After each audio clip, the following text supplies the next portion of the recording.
महाराष्ट्राच्या राजकारणात गेल्या काही वर्षात काही नेते हे केवळ निवडणुकीपुरते नाही, तर त्यांच्या विचारसरणीच्या पातळीवरती स्वतःची वेगळी ओळख निर्माण करताना आपल्याला अनुभवायला येत आहेत. त्यापैकी एक नाव म्हणजे भाजपचे आमदार गोपीचंद पडळकर. धनगर समाजाच्या प्रश्नांवरून राजकारणामध्ये पुढे आलेले पडळकर हे आता केवळ सामाजिक प्रतिनिधी म्हणून नाही, तर ते एक हिंदुत्ववादी भूमिकांसाठीही चर्चेत येऊ लागलेले आहेत. त्यामुळे एक प्रश्न निर्माण होतो, तो म्हणजे गोपीचंद पडळकर हे भाजपचा कट्टर हिंदुत्ववादी चेहरा बनत आहेत का? आणि जर ते हिंदुत्ववादी चेहरा बनत असतील, तर त्या प्रक्रियेचा राजकीय, सामाजिक अर्थ नेमका काय आहे? याचा सविस्तर आढावा आज आपल्या आजच्या विश्लेषणातून आपण घेणार आहोत. नमस्कार, मी सायली नलवडे कविटकर आणि आपण पाहताय विश्लेषण वाईट. गोपीचंद पडळकर यांची राजकीय ओळख सुरुवातीला धनगर समाजाच्या आरक्षण आणि हक्कांच्या आंदोलनातून तयार झालेली आहे.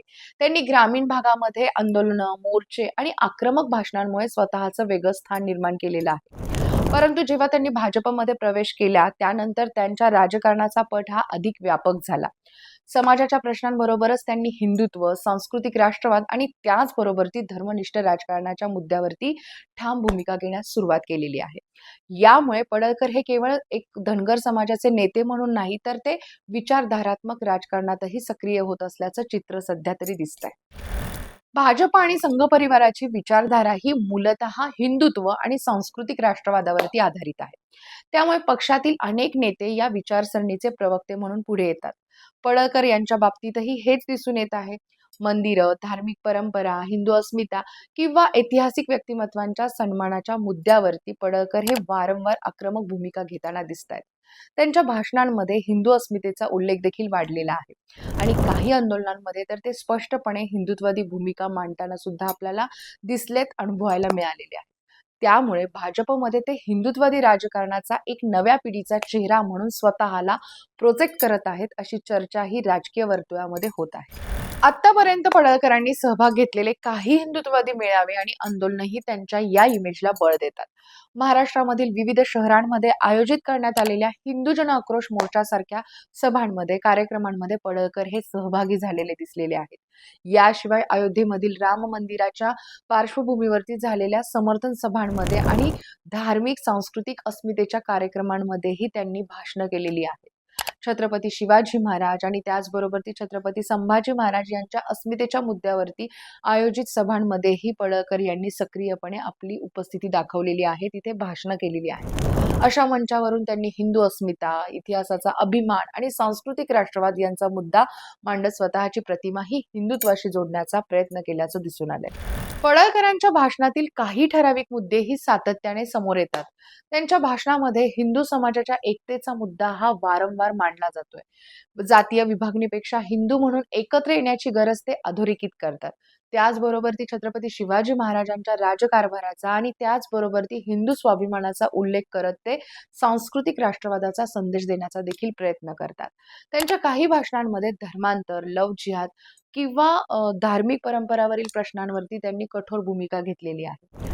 विशेष म्हणजे पडळकर हे अनेकदा ओबीसी आणि ग्रामीण समाजाला हिंदुत्वाशी जोडण्याचा प्रयत्न करतात आणि हिंदुत्व ही केवळ धार्मिक नव्हे, तर सामाजिक स्वाभिमानाची विचारधारा असल्याचं देखील ते सांगताना, पटवून देताना अनुभवायला मिळाले आहे. पडळकर हे अचानक हिंदुत्ववादी विचाराकडे वळले का? हाही प्रश्न महत्वाचा आहे. राजकारणामध्ये अनेक नेते आपली राजकीय जागा मजबूत करण्यासाठी विशिष्ट विचारधारा किंवा मुद्द्यांना प्राधान्य देतात. पडळकर यांच्यासाठी हिंदुत्व हा केवळ वैचारिक मुद्दा नसून राजकीय रणनीतीचाही भाग असू शकतो. कारण महाराष्ट्रामध्ये शिवसेना, भाजप आणि इतर पक्षांमध्ये हिंदुत्वाच्या मुद्द्यांवरून स्पर्धा सुरू असताना भाजपला नव्या पिढीतील आक्रमक नेत्यांची गरज आहे. पडळकर हे त्यातील एक चेहरा म्हणून पुढे येण्याचा प्रयत्न करताना दिसतात. मात्र पडळकरांच्या काही वक्तव्यांमुळे वादही निर्माण झालेले आहेत. त्यांच्या आक्रमक शैलीमुळे ते उजव्या विचारसरणीच्या कार्यकर्त्यांसाठी प्रभावी नेता ठरतात, पण विरोधकांकडून त्यांच्यावरती सतत टीका देखील होते. हिंदुत्वाच्या मुद्द्यावर बोलताना अनेकदा त्यांची भाषा ही वादग्रस्त ठरतीये आणि त्यामुळे ते चर्चेत येतात. राजकारणात वाद आणि प्रसिद्धी यांचा संबंध जवळचा असतो. त्यामुळे काही विश्लेषकांच्या मते पडळकरांच्या वादग्रस्त भूमिकेमुळे त्यांची हिंदुत्ववादी ओळख ही अधिक ठळक होत आहे. त्यामुळे पडळकर हे खरोखरच सर्वसामान्य हिंदुत्ववादी नेता बनू शकतील का, हा प्रश्न अद्याप खुला आहे. कारण हिंदुत्ववादी राजकारणामध्ये आधीच अनेक प्रभावी नेते आहेत. राज्यात देवेंद्र फडणवीस यांच्यासारखे नेते संघ भाजप विचारधारेचे मुख्य राजकीय चेहरा आहेत. अशा परिस्थितीत पडळकरांना स्वतःचं स्वतंत्र स्थान निर्माण करण्यासाठी सातत्यपूर्ण राजकीय काम आणि त्याचबरोबर ती व्यापक जनाधार निर्माण करावा लागेलच. आता वळूयात महत्वाच्या आणि नेमक्या मुद्द्याकडे. पडळकरांसमोरची मोठी आव्हानं म्हणजे केवळ आक्रमक वक्तव्यावरती मर्यादित त्यांनी न राहता ठोस राजकीय कामगिरी दाखवणं गरजेचं आणि महत्वाचं आहे. हिंदुत्ववादी नेता म्हणून ओळख मिळवण्यासाठी केवळ आंदोलनं किंवा भाषणं ही पुरेशी नसतात. संघटनात्मक काम, सामाजिक प्रश्नांवरील भूमिका, अभ्यास आणि व्यापक समाजाशी संवाद हेही तितकंच महत्वाचं आहे. याशिवाय त्यांना धनगर समाजाच्या नेतृत्वाच्या चौकटीतून बाहेर पडून राज्यव्यापी नेता म्हणून स्वतःची प्रतिमा, इमेज निर्माण करावी लागेल. गोपीचंद पडळकर हे सध्या भाजपमधील आक्रमक आणि स्पष्ट वक्ते नेते म्हणून पुढे येत आहेत. त्याचबरोबर ती हिंदुत्वाच्या मुद्द्यावरती त्यांनी घेतलेल्या भूमिकेमुळे त्यांची ओळख त्या विचारसरणीशी देखील जोडली जात आहे. मात्र ते खरोखरच भाजपचा प्रमुख चेहरा किंवा सर्वसामान्य हिंदुत्ववादी चेहरा बनतील का, हे त्यांच्या पुढील राजकीय वाटचालीवरती आणि त्याचबरोबर ती समाजातील स्वीकारावरती नक्कीच अवलंबून असणार आहे. महाराष्ट्राच्या बदलत्या या राजकारणामध्ये पडळकर हे एक उदयनमुख नाव नक्कीच आहेत, पण त्याचबरोबर ती त्यांचं अंतिम स्थान ठरवणारा घटक असेल तो म्हणजे जनाधार, सातत्य आणि त्यांचं राजकीय स्थान.